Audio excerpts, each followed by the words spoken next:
Oke. Assalamualaikum warahmatullahi wabarakatuh. Selamat pagi, selamat malam. Salam sejahtera untuk kita semuanya.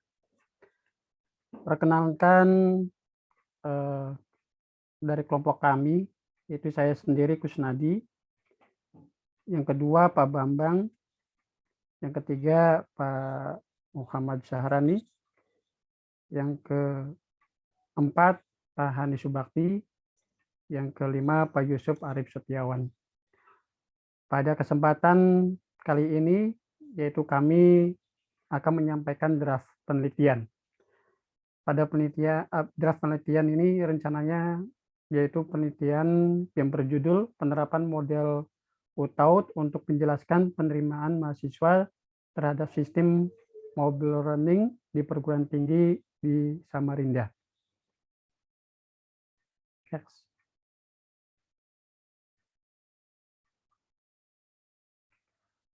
Adapun kajian literatur yang akan saya sampaikan, itu yang pertama yaitu pendahuluan. Dalam kondisi kurun waktu 2 tahun ini tentunya di dunia pendidikan yaitu mengalami sebuah peralihan. Ya. Maka dari proses belajar mengajar juga tentunya ada sebuah proses peralihan juga, yaitu pengajaran daring. Ya.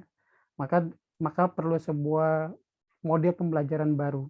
Hal ini yaitu ada sebuah pembelajaran baru memakai sebuah sistem pembelajaran baru yaitu memakai seluler. Dalam ini yaitu bernama pembelajaran mobile learning. Sistem pembelajaran seluler dapat mendukung akses cepat ke materi pembelajaran dan informasi siswa kapan saja, di mana saja, dan bagaimanapun. Karenanya menciptakan peluang perintis dan baru untuk manajemen dan penyampaian pelayanan pembelajaran yang inovatif. Selanjutnya, pembelajaran seluler adalah salah satu teknologi terbaru yang datang untuk meningkatkan kinerja pembelajaran dan pengajaran sebagai salah satu alat utama bagi siswa dan instruktur, guru, dan dosen. Next. Adapun rumusan masalah yaitu sebagai berikut.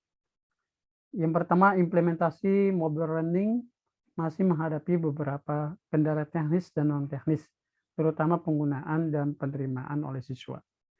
Ya, tentu ya, ini sebuah hal yang baru, maka bukannya sebuah siswa saja, tapi juga bagi dosen, instruktur, maupun guru, juga tentunya yaitu memiliki sebuah kendala teknis dan non-teknis. Tapi hal ini yaitu terutama penggunaan, ya, penerimaan siswa, karena siswa mungkin sebagai objek dalam kegiatan proses belajar dan mengajar. Selanjutnya itu beberapa peneliti menunjukkan bahwa masalah masih ada dalam penerapan pembelajaran seluler. Selanjutnya, peneliti dan penyedia layanan seluler saat ini tidak memiliki persepsi yang jelas tentang kebutuhan dan persyaratan pengguna pembelajaran seluler. Dan ini 3 hal yang menjadikan sebuah rumusan masalah dalam draft yang akan kami jalankan penelitiannya. Next. Yang ketiga yaitu tujuan. Tujuan dalam penelitian ini kami mencoba untuk mengisi kesenjangan dengan mengintegrasikan teori kesatuan penerimaan dan penggunaan teknologi atau UTAUD dengan 7 faktor eksternal baru, ya, yaitu meliputi 7 eksternal baru itu. Yang pertama, kepercayaan yang dirasakan. Yang kedua, kualitas informasi yang dipersepsikan. Yang ketiga, kesadaran yang dirasakan. Yang keempat, ketersediaan sumber daya. Yang kelima, kompatibilitas yang dirasakan. Yang keenam, efikasi diri. Yang ketujuh, keamanan yang dirasakan. Dalam faktor eksternal 7 eksternal tersebut yaitu tentunya untuk menyelidiki antecedent Ya. Anteseden utama siswa penerimaan sistem pembelajaran seluler dalam konteks pendidikan tinggi. Next. Ya, selanjutnya akan disampaikan oleh Pak Bambang. Kami persilakan. Terima kasih, Mas Kusnadi. Saya melanjutkan bahasan berikutnya, yaitu adalah latar belakang teoritis atau M-Learning, pembelajaran seluler. Aplikasi pembelajaran seluler sebagai jenis sistem informasi baru yang menyediakan beberapa layanan pembelajaran dan administrasi seperti mengunduh dan mengunggah materi pembelajaran, menyerahkan tugas, melihat informasi yang ditawarkan oleh instruktur, membayar biaya, dan lain-lain. Yang B, penerimaan pembelajaran seluler. Peneliti Almayah dan kawan-kawan menguji model TAM secara empiris. Studi tersebut menemukan bahwa faktor kualitas berpengaruh positif terhadap penerimaan siswa terhadap aplikasi pembelajaran seluler di Yordania. Sanchez Prieto dan kawan-kawan, hasil empiris menunjukkan bahwa resistensi terhadap perubahan dan keterkaitan memiliki dampak yang signifikan pada niat perilaku untuk menggunakan aplikasi pembelajaran seluler.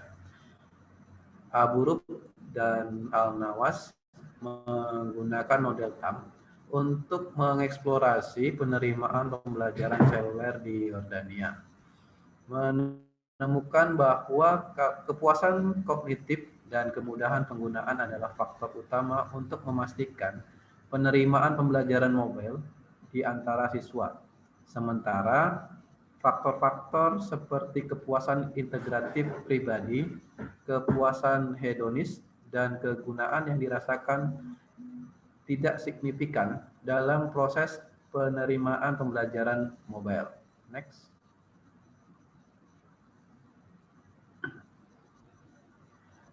Almayah dan Al-Ismail menggunakan model penerimaan teknologi TAM dengan model Dillon dan McLean yang diperbarui, menunjukkan bahwa kualitas sistem, konten, dan layanan berpengaruh kuat dalam motivasi siswa untuk mengadopsi dan menggunakan aplikasi pembelajaran seluler.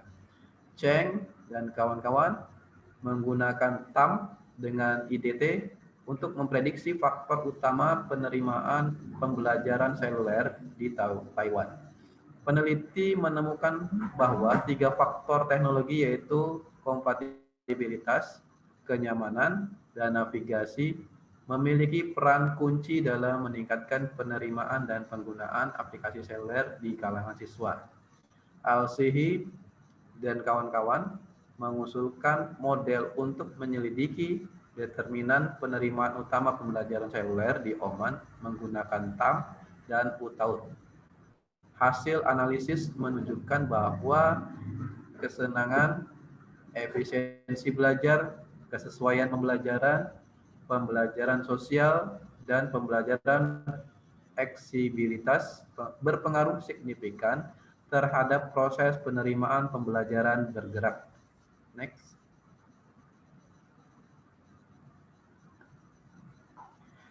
C. Teori penerimaan dan penggunaan teknologi unified. Para peneliti menemukan bahwa UTAUT memiliki kekuatan penjelas lebih tinggi dibandingkan dengan model dan teori relevan lainnya dalam konteks penerimaan SI atau TI. Menurut Al-Mamari dan kawan-kawan, UTAUT adalah model paling populer di bidang penerimaan teknologi dan fokus pada faktor teknologi untuk keberhasilan implementasi sistem informasi. Menurut Sanaa, bahwa UTAUT merupakan salah satu model penelitian yang paling tinggi penggunaan sistem informasi dan teknologi oleh pengguna berdasarkan faktor tertentu yang dengan dan kawan kawan menyiapkan kuat dalam subsidi tersebut. Next.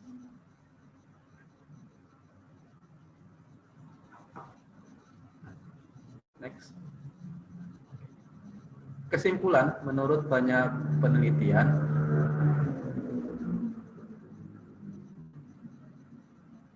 sebelumnya Pak.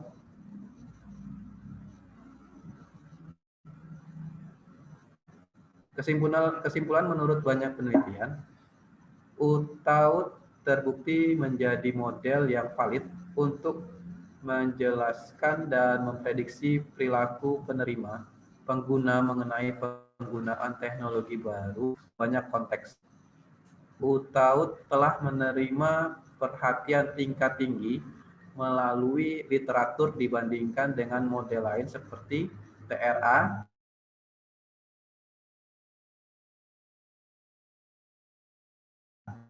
TBP tanpa penjelas yang lebih tinggi dibandingkan dengan model lain. Kebanyakan peneliti menggunakan UTAUT untuk menguji teknologi baru berdasarkan dua keyakinan, ekspektasi kinerja dan ekspektasi usaha, sebagai konstruksi utama untuk memprediksi perilaku penerimaan teknologi. Next.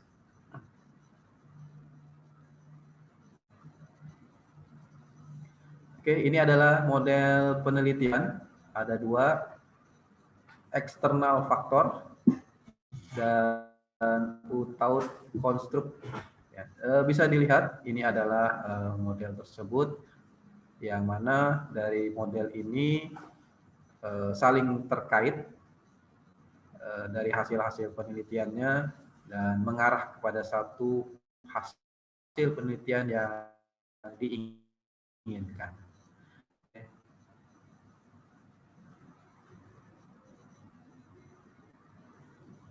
Next, Pak.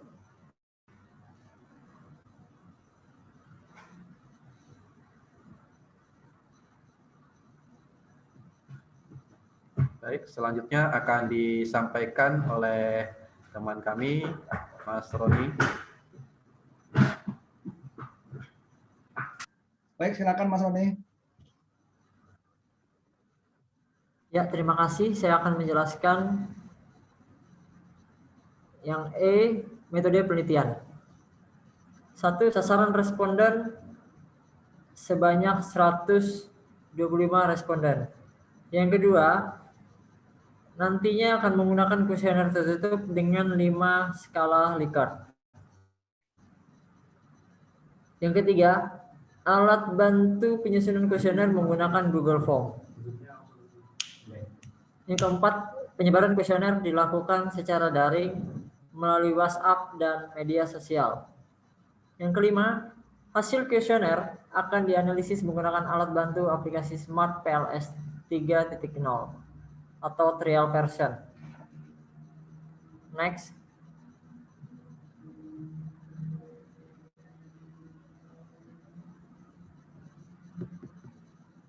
Ya, ini adalah cara menyusun kuesioner. Saya akan menjelaskan langkah-langkahnya.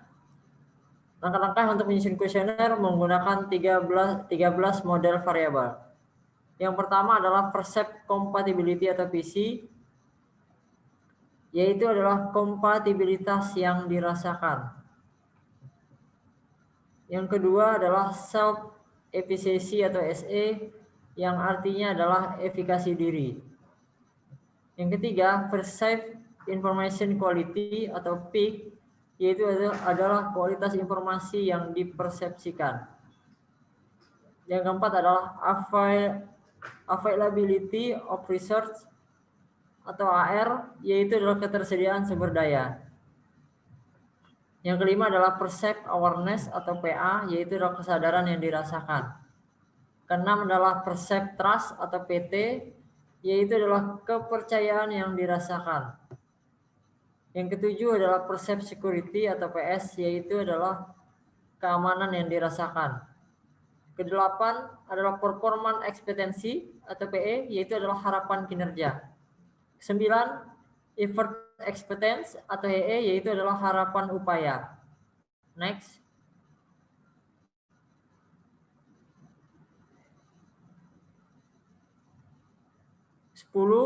Social influence yaitu atau SI yaitu adalah pengaruh sosial. Ke-11 facilitating condition atau FC yaitu adalah kondisi fasilitasi. 12 behavioral intention to use atau niat perilaku untuk digunakan. 13 actual use of mobile learning yaitu adalah penggunaan sebenarnya dari pembelajaran sekular. Pembelajaran yang kedua, kemudian selanjutnya adalah skala Likert. Ini ada 5 kategori. Saya akan jelaskan juga skala Likert untuk nanti tata cara pengisian kuesioner. Yaitu yang pertama adalah sangat tidak setuju, maka dikategorikan adalah bobotnya adalah nilainya 1. Kedua, tidak setuju, maka bobotnya bernilai 2. Yang ketiga adalah ragu-ragu, maka nanti bobotnya bernilai 3. Yang keempat adalah setuju, bobotnya nanti bernilai 4. Terakhir sangat setuju, bobotnya bernilai 5. Kemudian ada cara lain selanjutnya adalah menuangkan kuesioner ke dalam Google Form dan menyebarkan ke responden yang telah terpilih. Kemudian next.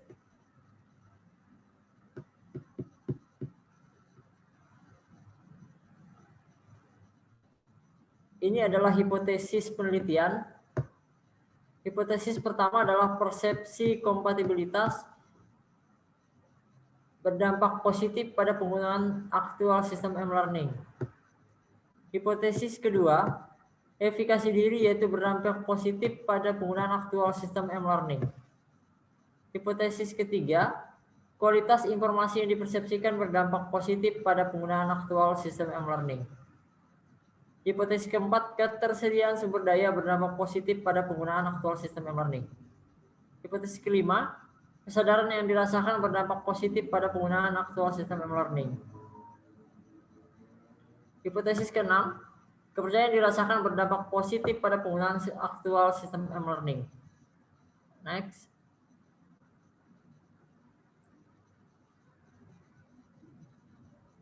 Hipotesis ketujuh, keamanan yang dirasakan berdampak positif pada kepercayaan dirasakan. Hipotesis ke-8, keamanan yang dirasakan berdampak positif pada penggunaan aktual sistem e-learning. Hipotesis ke-9, harapan kinerja berdampak positif pada niat perilaku. Hipotesis ke-10, harapan upaya berdampak positif pada niat perilaku. Hipotesis ke-11, pengaruh sosial berdampak positif pada niat perilaku. Hipotesis ke-12, kondisi fasilitas berdampak positif pada niat perilaku. Dan terakhir, hipotesis ke-13, niat perilaku berdampak positif pada penggunaan aktual sistem e-learning. Next. Oke, terima kasih. Itu adalah pemaparan dari kelompok kami. Terima kasih atas perhatiannya. Kurang lebihnya kami mohon maaf. Assalamualaikum warahmatullahi wabarakatuh.